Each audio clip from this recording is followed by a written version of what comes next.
everyone, and welcome back. A new location again. Don't mind the really messy yarn wall behind me. I guess it's not really wall, the shelf. That's one of the ones I'm trying to rearrange.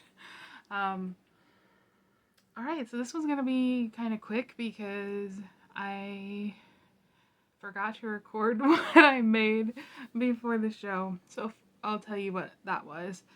As far as I can remember, I was going to try to look it up before, but I didn't even write it down. So this is from memory. What I made were 5 ducks, chicks, and frog hats. I think it might have been 4, but it was a bigger pattern than I had been using before. That I found on Instagram. I will try to find the link for that. If you're interested, ask in the comments. I don't think I'm going to have time tonight to actually add it to the comments and go look for it, but I will get to it tomorrow for you if you need it. But you can't see it, so you probably don't care. But it was the chicks, ducks, and frog hats. It was a pattern that had multiple versions where you could do the frog or strawberry hats, I think. It was super cute. I liked it. I think that's going to be my new go-to.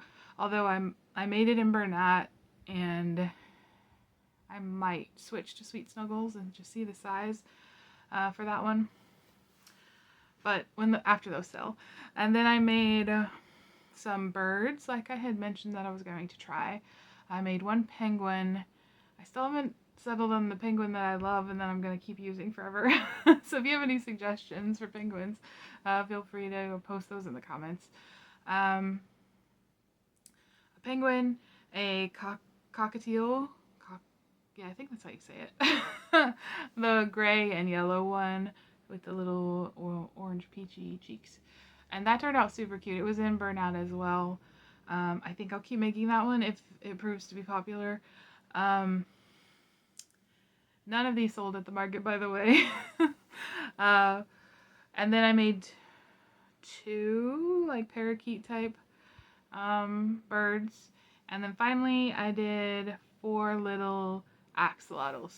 Just they're little small ones. And that one I know is by Stitch by Faye. It's free on her website. And I think that one's a super cute, easy pattern, and I like making that one. So I knocked out 4 the day before the market because that one usually does okay for us. One of those might have sold. Actually, I don't think one did. I don't think we moved any axolotls yesterday. Was it yesterday? I think it was yesterday. Yeah, it was. No. What is today? I don't even know anymore. Today's Monday. It was not yesterday. We're still prepping for the next show, and then I've got another job that's hanging over me that I need to finish. So my brain is scattered. Alright. But first, before the market summary breakdown thing, I'm going to attempt to drop in a clip of our setup. I forgot to do it before the show. I told you this is going to take a little bit of time before I start remembering these things. But the show, it wasn't great, so not a whole lot of things moved from the beginning of the show, but you can see how we set this one up. We were not on a corner this time. We try to get a corner when it's an option, but this one wasn't a corner. You'll hear a little bit of Christmas music and chatter in the background because it was a Christmas in July event. So yeah, I'll drop that in here.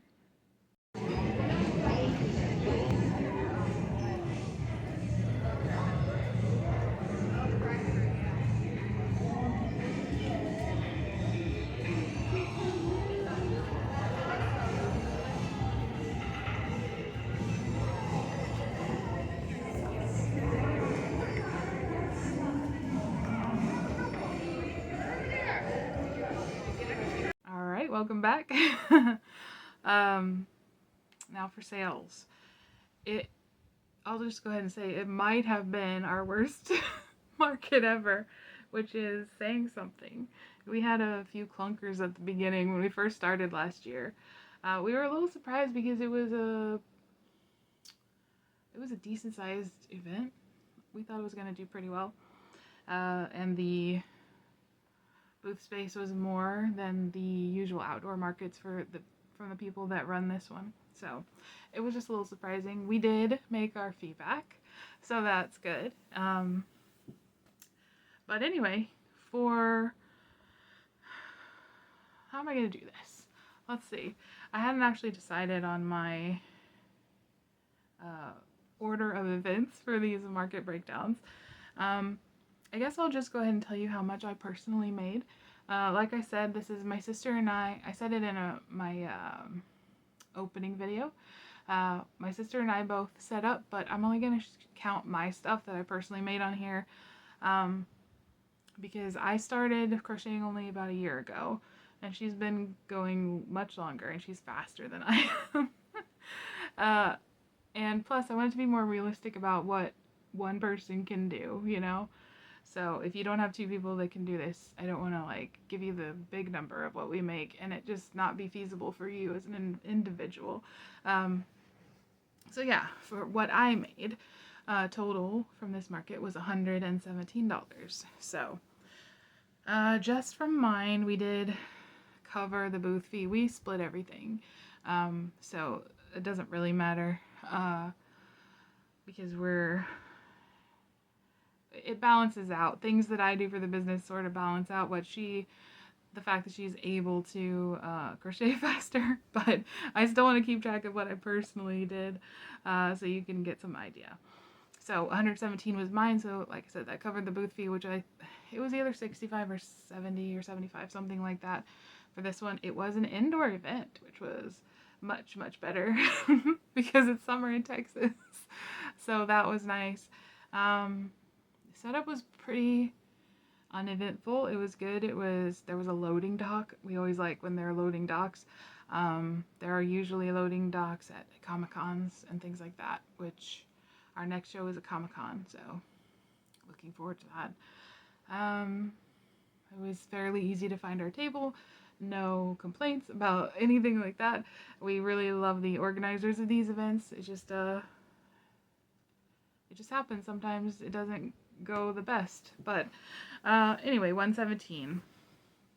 Again, like, you know, my mother-in-law, I'll throw her in with mine.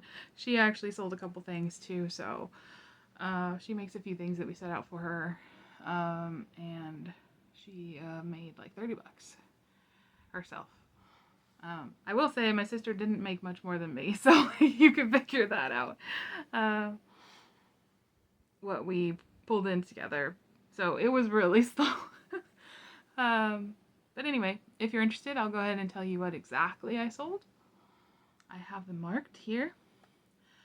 First up, in the morning, I sold one of those little baby mushrooms that I showed you in the last video. I don't know. I showed you in a video. And it was, I think it was actually a color that I had already made. If you use Big Twist yarn, it was like the one that it reminds me of like strawberry cheesecake, or like strawberries and cream colors, like pinks and cream colors for the top of the mushroom. And yeah, those don't usually move all that often, so that's why I remember that one. The next thing that sold was one of the little tiny turtles that I think I showed off the first video that I put up here. That's the Scout the Turtle pattern. I don't remember her name. I did that before. I don't remember her name, but if you look up Scout the Turtle on not Instagram, on Etsy, you can find it. Next up was one of those possums that I showed you last week. We also do, or I do these, are $5 items. I don't know if I think I showed the chicken nuggets. We sell the chicken nuggets for $5. We also sell a little pickle for $5. So we actually sold 2 nuggets and 2 pickles to the same woman. And then next up, I sold another nugget. We sold a Pokeball. I did make all of these. So I sold a Pokeball. It's just a little one. It's actually one that I'm going to phase out when they're done, because they haven't done that great for us. I think I'm going to phase out the little ones and do like 2 or 3 really large ones for the Comic-Cons in the future. that's the plan and the goal. Next up is the possum, another possum. And next up, another pickle.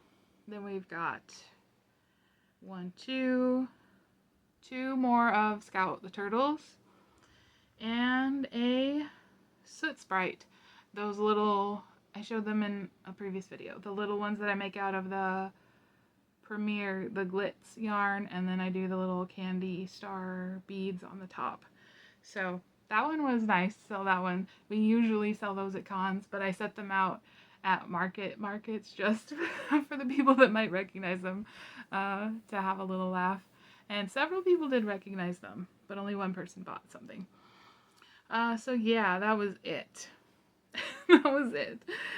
It fit on one page in our, I'll show you the size of the book, in our little notebook. I thought it might say how big it is. It looks bigger on camera than it is. It's not even school notebook size paper. So yeah, we've only had a handful of other markets. Sales will fit on one page. So not great, but we have 2 other markets coming up. Like I said, both Comic-Cons, and we typically do better at those. So I'm interested to see how well and see what I can share. Other thoughts? Let's see.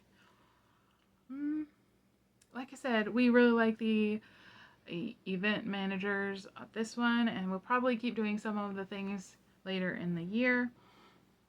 But if we have other shows that conflict, we'll probably go with the other show, just because they typically do a bit better for us, because it's a small town. It's in a small town, and it's really close to us, which is convenient, and we like doing those for that reason when we have nothing else going on.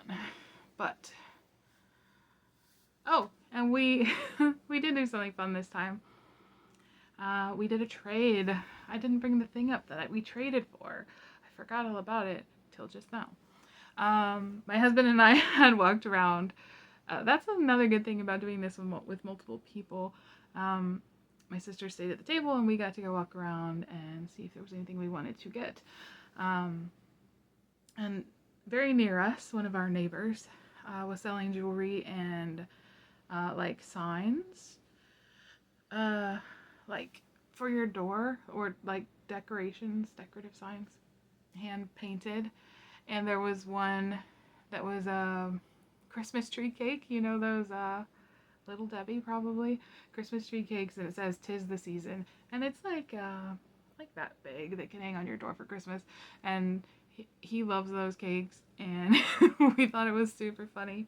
And she actually came over to our booth, and I recognized her, and I had mentioned to her that I liked the sign, and she came over and looked. I think she bought something. She might have bought a nugget or something. And then before she left, she mentioned that she would be willing to do a trade. So we thought about that and walked around and went back to her to see how much the sign was. And it was a reasonable amount. And she had already found something that same amount that she would like to trade for. So we did it. And she actually ended up getting one of my jumbo mushrooms, with the hearts embroidered on the top of the mushroom, one of the red ones. That's one of the most popular that I've found so far. They like the red with the hearts, because I also had a pink, which was my favorite, with the hearts, that I thought was pretty cute, but no one got that one. I think that's the only jumbo mushroom that left that day. So I guess technically you could add $20 to what I made, but it doesn't really count because it was a nice trade. So that was fun. That's the first time that I've personally done that. We did that for my sister a few times at previous markets with some of the things that she made. So yeah, I think that's it. I didn't have Brant do any of the editing on this one because it was going to be so short. So we didn't do any of the fancy stuff that we have planned for future markets. We're hoping to, in the future, when I go through the list of things that sold, pop up a picture up in the corner or whatever where I'm not, and then do a few transitions to show the market floor, the market setup, and then maybe a few clips prepping for the con or just vloggy things. So they'll be longer than this video typically, but we'll see how that goes. Like I said, two Comic Cons in a row, so we're always excited for those. Yeah, so that's it. I will see you next week, though it might be a day or two later than I typically post because we don't get back. It's actually out of town and we don't get back until Monday. So, all right.